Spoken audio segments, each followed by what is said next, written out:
मेरठ नगर निगम के सपा और बसपा के 2 पार्षदों की पिटाई के मामले ने ठंड में सियासी तापमान बढ़ा दिया है।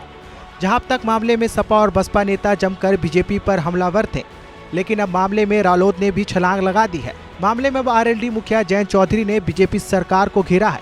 उन्होंने कहा, जहां विकास की बात होनी थी वहां दंगल होने लगा। योगी सरकार के मंत्री लोगों को पीट रहे हैं, पीड़ित को दबाने की कोशिश कर रहे हैं।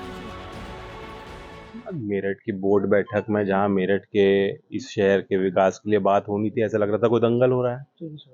और दंगल में जब जो वहां जिम्मेदार लोग थे वो उसमें और आग में घी डालने का काम कर रहे थे, हिंसा में शामिल थे।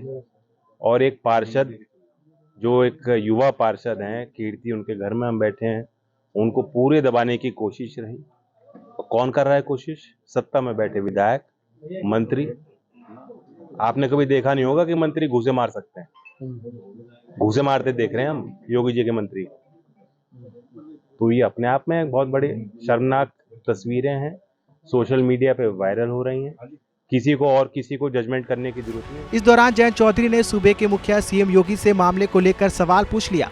कहा, क्या बीजेपी के ऐसे लोग सिर्फ इसलिए चुने गए हैं कि लोगों को पीटें, और ऐसे लोगों के खिलाफ पुलिस ने देरी से शिकायत क्यों दर्ज की? सब कुछ पता होने के बावजूद भी पुलिस आरोपियों की पहचान क्यों नहीं कर पा रही? जवाब दे सीएम इसका। वो तय करें कि उनके टीम के सदस्य इसलिए चुने गए हैं कि इस तरह से पीटेंगे लोगों को। सड़कों पे घंटों तक पीटा जाएगा और तब भी पुलिस उनको नामित नहीं करना चाहती। जो पीड़ित हैं उनकी तहरीर पे एफआईआर दर्ज होनी चाहिए थी। जो पहली तहरीर थी उसे क्यों बदला गया? पुलिस इंतजार कर रही थी या पुलिस को बताया गया था इंतजार करो, दूसरी तहरीर आएगी जिसमें कोई भी नामजद नहीं होगा? ये नेमलेस फेसलेस विधायक कौन है जिन्हें पहचान नहीं कर पा रही यूपी पुलिस? कौन मंत्री हैं यूपी के जिन्हें वो पहचान नहीं कर पा रही पुलिस के? उनको नामजद भी नहीं किया गया था एफआईआर में।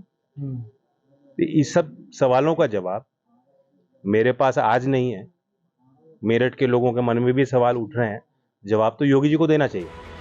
इसी के साथ जयंत चौधरी ने उत्तर प्रदेश की कानून व्यवस्था पर भी सवाल खड़े किए। उन्होंने कहा, सीएम कहते हैं गुंडों को प्रदेश से बाहर कर दिया गया है, तो ये कौन से गुंडे हैं जो जनप्रतिनिधियों के साथ मारपीट कर रहे हैं? तो बहुत आसान है, देश भर के लोगों पे वो वीडियो है। जो लोग ये सोचते हैं, मानते हो, आंखों पे पट्टी उनकी लगी हो कि जी योगी जी ने बहुत लॉ एंड ऑर्डर इम्प्रूव किया है, गुंडों को यूपी के बाहर भेज दिया, तो ये कौन से गुंडे हैं जो यहाँ इस तरह की मारपीट कर रहे हैं? क्या कोई आम व्यक्ति चाहता है कि उनके पार्षदों के साथ ऐसा व्यवहार हो? इस क्षेत्र के लोगों की कैसे सुनवाई हो पाएगी जिन्होंने इनको चुन के भेजा है, चुनाव लड़ाकर जिताकर भेजा है? कैसे उनकी सुनवाई होगी अगर उनके पार्षद को, जनप्रतिनिधि को पीटा जाएगा?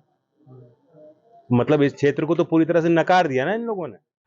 बता दें कि सोमवार को जयंत चौधरी पीड़ित सपा पार्षद कीर्ति घोपाला और बसपा पार्षद आशीष के घर मुलाकात करने पहुंचे, जहां उन्होंने मामले को लेकर बीजेपी सरकार को जमकर घेरा।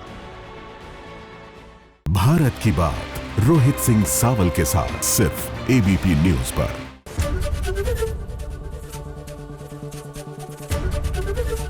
एबीपी गंगा, खबर आपकी, जुबान आपकी।